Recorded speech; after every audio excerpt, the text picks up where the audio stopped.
Good evening friends, stock సుదర్శనకి స్వాగతం. ఈరోజు date వచ్చేసరికి 23 జాన్ 2026. ఈరోజు నిఫ్టీ క్లోజింగ్ టైంకి కొన్ని బుల్లిష్ అండ్ బేరిష్ హిట్ అయిన స్టాక్స్ని నేను మీకు షేర్ చేస్తాను. ఈరోజు కొన్ని డబుల్ టాప్ కూడా ఫామ్ అయ్యాయి. ఆ స్టాక్స్ కూడా నేను మీకు షేర్ చేస్తాను.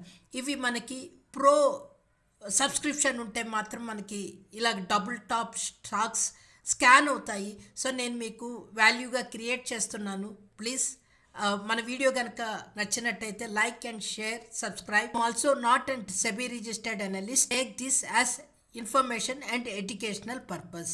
వీడియోలో మనం ఫర్దర్గా స్టాక్స్ని ఒక్కొక్కటి డీప్ అనాలిసిస్ చేస్తాము.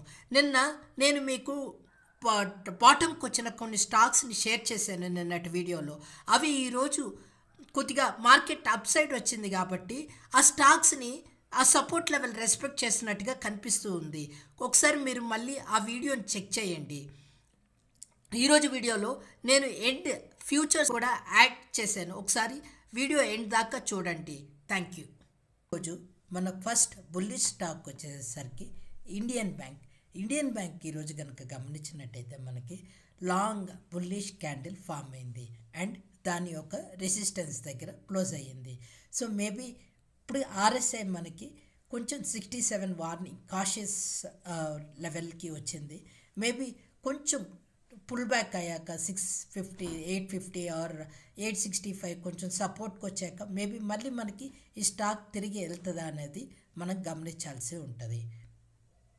ఇంకొక స్టాక్ వచ్చేసరికి జేఎండ్కే బ్యాంక్ కూడా మనకి ఈరోజు గమనించినట్టయితే దాని యొక్క ప్రీవియస్ రెసిస్టెన్స్ 104, ఆ 104 పైన ఈరోజు క్లోజ్ అవ్వడానికి ట్రై చేసింది.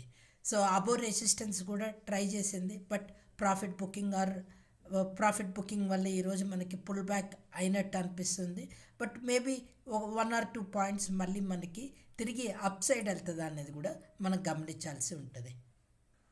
సో ఇంకొకటి స్టాక్ మనకు గమనించాల్సి ఉంటే Himadri speciality chemicals. So Himadri speciality chemical maybe మనకి ఆర్ఎస్ఐ అప్వర్డ్ డైరెక్షన్లోకి వస్తుంది అనేది ఒకసారి మనం చెక్ చేసుకోవాల్సి ఉంటుంది. సో ప్రస్తుతానికి మనం చూస్తే ఈ 442ని సపోర్ట్ తీసుకొని నిన్న ఒక డోజీ క్యాండిల్ ఫార్మేషన్ అయింది అండ్ ఈరోజు కూడా ఒక డోజీ క్యాండిల్ ఫార్మేషన్ అయింది. మేబీ ఫ్యూచర్లో ఈ అబో డోజీ పైన క్లోజ్ అయితే తిరిగి దాన్ని అప్సైడ్ పొటెన్షియల్కి వెళ్తుందా అనేది మనం ఫ్యూచర్లో గమనించాల్సి ఉంటుంది. నిన్న మనము కొన్ని స్టాక్ సపోర్ట్ లెవెల్కి వచ్చాయి అని చెప్పి డిస్కస్ చేశాం కదా. వాటిల్లో బ్రిటానియా నిన్న దాని యొక్క సపోర్ట్ తీసుకొని ఈరోజు కొంచెం బుల్లిష్ క్యాండిల్ ఫార్మేషన్ జరిగినట్టు కనిపిస్తుంది. ఒకసారి మీరు మళ్ళీ చెక్ చేసుకోండి. నిన్న మనం ఇంకొకటి కూడా డిస్కస్ చేసుకునింది ఎస్బీఐ కార్డు కూడా మనకి ఈరోజు ఆ సపోర్ట్ని రెస్పెక్ట్ చేసిందా అనేది ఒకసారి గమనించాలి. సో ఇప్పుడు కనుక మనం చూసినట్టయితే లాస్ట్ ఇయర్ ఆగస్ట్లో వచ్చిన సపోర్ట్, ఈ సపోర్ట్ చాలా టైమ్స్ ఆ ప్రైస్కి వచ్చి టెస్ట్ చేసి అక్కడ నుంచి అప్ సైడ్ వెళ్ళింది. ఈసారి కూడా మనకి అదే రెస్పెక్ట్ చేస్తుందా అనేది గమనించాల్సి ఉంటుంది. మేబీ మార్కెట్ సినారియో ఇప్పుడేమన్నా మళ్ళీ మార్కెట్ ఈ రోజులాగే తిరిగి దాని అప్వర్డ్ డైరెక్షన్కి వెళ్తుందా అనేది మనం గమనించాలి. బట్ ఈరోజు కండిషన్ చూసినట్టయితే ఈ ఎస్బీఐ కార్డ్స్ ఈ సపోర్ట్ని రెస్పెక్ట్ చేసినట్టు కనిపిస్తుంది. Same LIC housing finance. Okay, నేను షేర్ చేసిన ఇన్ఫర్మేషన్ మీకు వాల్యూ క్రియేట్ చేసినట్టయితే please do like, share and subscribe. నిన్న మనం క్రెడిట్ యాక్సిస్ గ్రామీణ బ్యాంక్ కూడా డిస్కస్ చేసుకున్నాము. సో అది ఈరోజు కూడా మన దాని యొక్క రెసిస్టెన్స్ అప్ సైడ్ వెళ్ళి మళ్ళీ ఒక పుల్ బ్యాక్ వచ్చి అక్కడ కొంచెం లోలో క్లోజ్ అయ్యింది. మేబీ దీన్ని కూడా మనం వాచ్ లిస్ట్లో పెట్టుకోవచ్చు. సేమ్ నిన్న మనం డిస్కస్ చేసిన ఫెడరల్ బ్యాంక్ కూడా సేమ్ చార్ట్తో ఉంది. ఒకసారి అది కూడా గమనించగలరు. సో మన నెక్స్ట్ బేరీ స్టాక్ వచ్చేసరికి Motilal Oswal financial services. So Motilal Oswal financial services కనుక చూసినట్టయితే దాని యొక్క రెసిస్టెన్స్ 858ని ఈ వారం అది బ్రేక్ చేసుకొని కిందకి వస్తున్నట్టు కనిపిస్తుంది. సో దాని యొక్క ప్రీవియస్ సపోర్ట్ 792ని కూడా అది బ్రేక్ చేసుకొని ఈరోజు మనకి ట్రేడ్ అవుతుంది. సో మనం మంత్లీ చార్ట్ కనుక చూసినట్టయితే ఇది లాస్ట్ ఇయర్ అక్టోబర్ ప్రైస్కి వచ్చినట్టుగా కనిపిస్తూ ఉంది.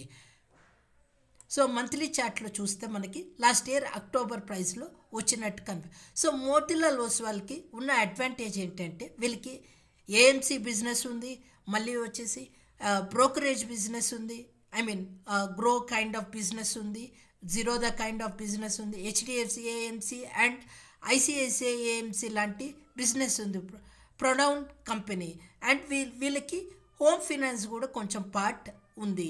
సో ఇది కూడా మీరు ఒకసారి గమనించవలసిందిగా చెప్తున్నాను. ఇంకొకటి ఎడ్యూరెన్స్ టెక్నాలజీ సాలిడ్ 2-వీలర్ ఆటో యాక్సలరీ కంపెనీ. సో ఇది కూడా మనకి కొద్దిగా బేరిష్ ట్రెండ్లోకి వచ్చినట్టు కనిపిస్తుంది. సో డే చార్ట్ కనుక చూసినట్టయితే దాని యొక్క సపోర్ట్ లెవెల్కి వచ్చినట్టు మనకి తెలుస్తుంది. సో ఎంత 2400 అనేది ఒక సపోర్ట్, ఈరోజు ఆ సపోర్ట్ని కొద్దిగా తీసుకున్నట్టుగా కనిపిస్తూ ఉంది. సో ఆర్ఎస్ఐ కూడా కొద్దిగా సెల్లింగ్ జోన్లోకి వెళ్ళినట్టు కనిపిస్తుంది. సో మనకి ఇంకొకటి బేరిష్ సైడ్ దాని యొక్క సపోర్ట్ ప్రైస్కి వచ్చిన స్టాక్ వచ్చేసరికి క్రాంప్టన్ గ్రీవ్స్. సో ఈ స్టాక్ కూడా మనకి దాని యొక్క సపోర్ట్ ప్రైస్కి వచ్చినట్టు కనిపిస్తూ ఉంది. సో ఇది కూడా బట్ మన చార్ట్ కనుక చూసినట్టయితే ఇది ప్రస్తుతానికి అంత ఫేవరబుల్ లేదు అని అనిపిస్తుంది. బట్ చార్ట్ పరంగా మనకి ఒక సపోర్ట్ ప్రైస్కి వస్తున్నట్టు కనిపిస్తుంది. ఈరోజు క్లోజింగ్కి ఫ్యూచర్స్ డేటాని షేర్ చేస్తున్నాను. ఫ్యూచర్స్లో షార్ట్స్ హిందుస్థాన్ జింక్లో షార్ట్ ఎక్కువగా బిల్డ్ అయ్యాయి. ఐఐఎఫ్ఎల్లో కూడా 14% దాకా బిల్డ్ అయింది. అండ్ స్విగ్గీ, కళ్యాణ్ జ్యువెలరీస్లో కూడా మనకి షార్ట్స్ కనిపిస్తున్నాయి. కళ్యాణ్ జ్యువెలరీస్ నిన్న ఒక 8-10% దాకా కరెక్ట్ అయింది. ఈరోజు మళ్ళీ ఒక నియర్ టు 5% దాకా కరెక్ట్ అయింది. స్విగ్గీ ఎటర్నల్ రిజల్ట్స్ వల్ల మేబీ ఆ కరెక్షన్తో పాటు దీనికి కూడా కరెక్ట్ అయిందా అనేది మనం చెక్ చేసుకోవాల్సి ఉంది. ఐఏఎఫ్ఎల్ ఏమన్నా రిజల్ట్స్ కంపెనీ నుంచి ఏమన్నా బ్యాడ్ న్యూస్ వచ్చిందా అనేది ఒకసారి చెక్ చేసుకోవాలి. హిందుస్థాన్ జింక్ వచ్చేసి సిల్వర్ ప్రైజెస్కి మన ఈ స్టాక్ ఎక్కువ కోరిలేట్ అవుతూ ఉంటుంది కాబట్టి ఈరోజు సిల్వర్ ప్రైస్ కరెక్ట్ అయింది కాబట్టి ఈ స్టాక్ కూడా కరెక్ట్ అయిందా అనేది మనం చెక్ చేసుకోవాలి. లాంగ్ సైడ్కి వచ్చినట్టయితే బ్యాంక్ ఆఫ్ ఇండియా ఈరోజు 5% అప్ సైడ్ వచ్చింది. నిన్న రిజల్ట్స్ రిలీజ్ అయ్యాయి. మేబీ ఇన్వెస్టర్స్ దాన్ని పాజిటివ్గా తీసుకున్నట్టున్నారు. ఏబీ క్యాపిటల్ ఈరోజు 2.5% దాకా పెరిగింది. BEL 4%, bank of Baroda 2%, Canara bank 3% and Ashok Leyland చూసినట్టయితే 5.5% పెరిగింది. దీనికి మనం ఇంకొక పారామీటర్ కనుక చూసినట్టయితే వాల్యూమ్ నిన్నటితో కంపేర్ చేస్తే ఈ స్టాక్స్కి ఈరోజు 9 టైమ్ అంటే ఫర్ ఎగ్జాంపుల్ నిన్న 1 lakh వాల్యూమ్ ట్రేడ్ అయిందంటే ఈరోజు వీటికి 8 times వాల్యూమ్ పెరిగింది. సో దీన్ని మీరు ఒకసారి గమనించగలరు. Please remember, I am not giving any buy or sell recommendation. This is the snapshot today in futures after the market closure.